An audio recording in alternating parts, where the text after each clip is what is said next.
$3,299. That's how much this monitor costs. And when looking at other monitors in the market, I feel like it looks expensive. But when we look closer at the features, there really isn't much else like it right now. Does it justify that price? Yes and no. There's a few amazing things about this monitor and a few not so amazing things. I've been using it since release, so over 2 months now, and I have quite a few things to say about it. When looking at Apple's own website for the monitor, they are clearly targeting at professionals. It's not designed for the average consumer, which also explains the price tag. Most people would probably spend a maximum of around $1,000 for a monitor. This is for filmmakers, photographers, designers, and other similar people, which perfectly aligns with my own work because it's what I'm doing every single day. When it comes to the design of this thing, it looks pretty much identical to the standard studio display. Clean aluminium frame. There isn't really any easy way to tell the difference other than the fact that you get the tilt and height adjustable stand as standard. However, you can actually get this stand with the standard studio display as well if you're willing to spend a bit more money. The stand itself though, phenomenal. I love how easy and smooth it is to adjust the height and the angle of it.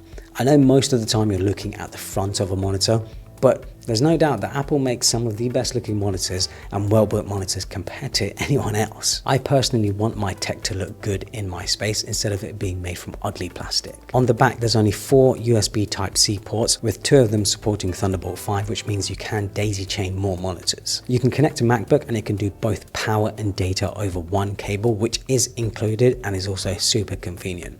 It can actually provide up to 140 watts of power, which is ideal if you have something like a beefy 16-inch MacBook Pro with one of those Max chips inside it. However, there are no HDMI or display ports, which isn't anything new from Apple. They've been doing this for a while now.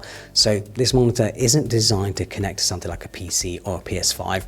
Is solely designed for Mac. When it comes to color accuracy, Apple are known for excellent color accuracy from the factory, so you get it pretty much calibrated straight out of the box. No need to mess around with anything.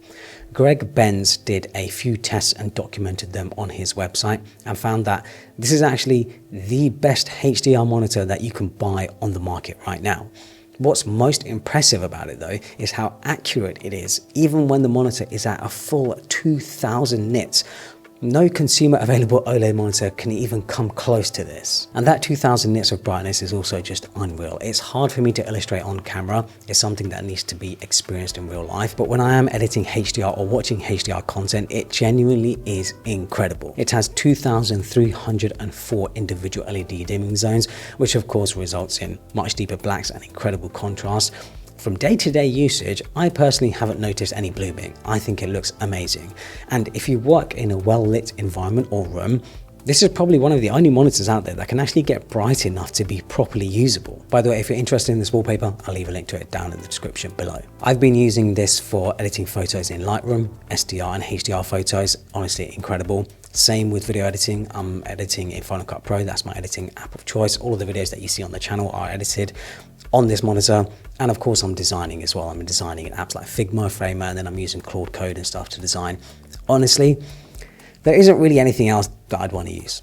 Like, it really is that good for that type of work. Apple have now upped the refresh rate to 120 Hz, but I'll be honest, other than making the animations and scrolling smoother, for me personally, it doesn't actually add too much to my experience. It's definitely nice to have, don't get me wrong, but macOS isn't like iOS or iPadOS. Most of what you do in a desktop environment is actually quite static.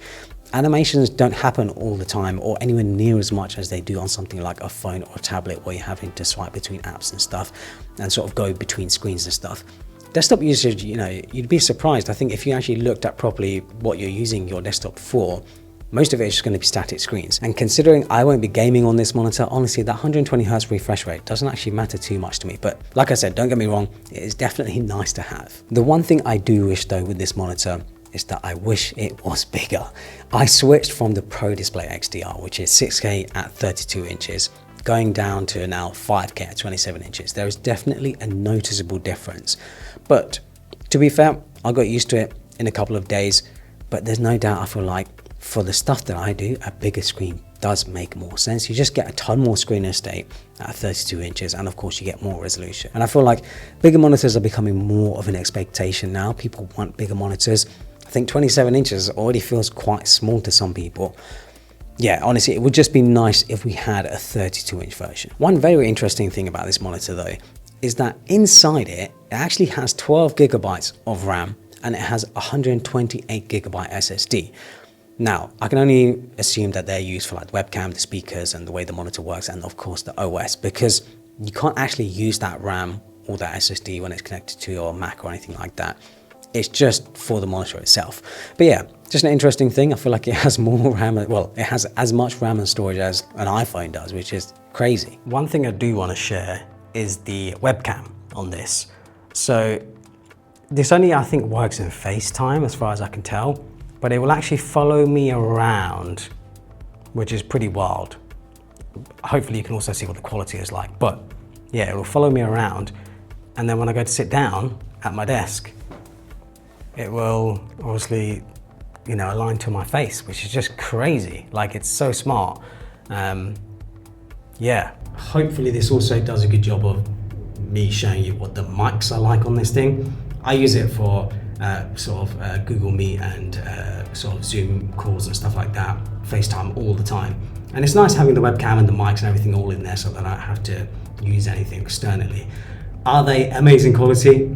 I think they're okay. Like, it does the job, and I think that's all that matters. If it does the job enough, it's good enough for me. That's the main thing. But yeah, this webcam thing with the zooming in and tracking is pretty wild. I like it. I think it's actually really smart.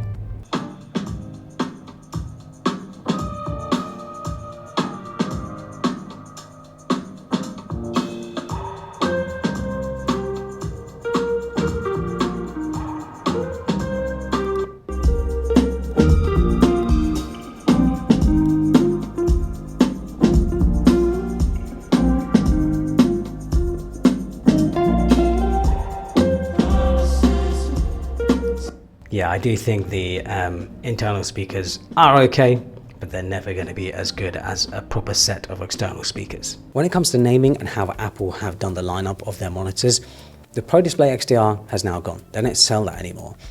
And I actually think it made more sense to leave the Studio Display as it is, at the price that it is, and instead of having the Studio Display XDR, we have the Pro Display XDR upgraded to the 120Hz refresh rate, the more dimming zones, the brightness, and everything else. Now we have both the Studio Display and the Studio Display XDR. And I found that so many people are actually getting confused between the two. They don't really know the differences. They don't not understand why there's two different monitors that look exactly the same. I just think it made more sense to have two different monitors with two different names. I'm sure Apple has their own reasoning though. I'm sure they've thought all of this through, but they haven't shared that. So I actually don't know why they've done this. If you're a Mac user though who does professional work, there literally is nothing else as good as this right now. This is the best monitor you could buy right now that is ideal for designers, photographers, video editors, and anything else similar. I personally think it's actually worth every penny, that $3,299 price tag. I actually wouldn't hesitate to buy another one. I really do think it's that good of a monitor. I think if you're just working in a professional environment, this is most likely just going to be a business expense for you. This is going to be part of your business. That's who it's for. That's why the price tag is where it's at. It's definitely not targeted to the sort of average consumer. It's definitely a prosumer business sort of product. So I do think the pricing is actually somewhat justified because there is nothing else like it. I know LG do have something coming out very soon. They have a 5K monitor that can do 165 Hz, and Asus also have a 5K monitor as well that can do 165 Hz. But the LG one has the multiple dimming zones and stuff. However, none of those monitors still get as bright as Apple's display. I think if you're just going to be using it for work and that's what you want to use it for and you have a Mac and stuff, honestly, it makes the most sense. I think one of those monitors, the LG or the Asus monitor, actually make more sense if you want a sort of one monitor that can do everything. So you have your Mac and you have your games console or your PC. Those monitors make more sense for that. But for video editing, photo editing, the brightness, the HDR, everything that this monitor can do, it is actually crazy how capable this monitor is. Make sure to check out the other video I've done on my desk setup and my studio setup, how I've got everything set up. Yeah, I just share everything in there. Hopefully you guys enjoyed it. Follow me on Instagram and Twitter and subscribe for more.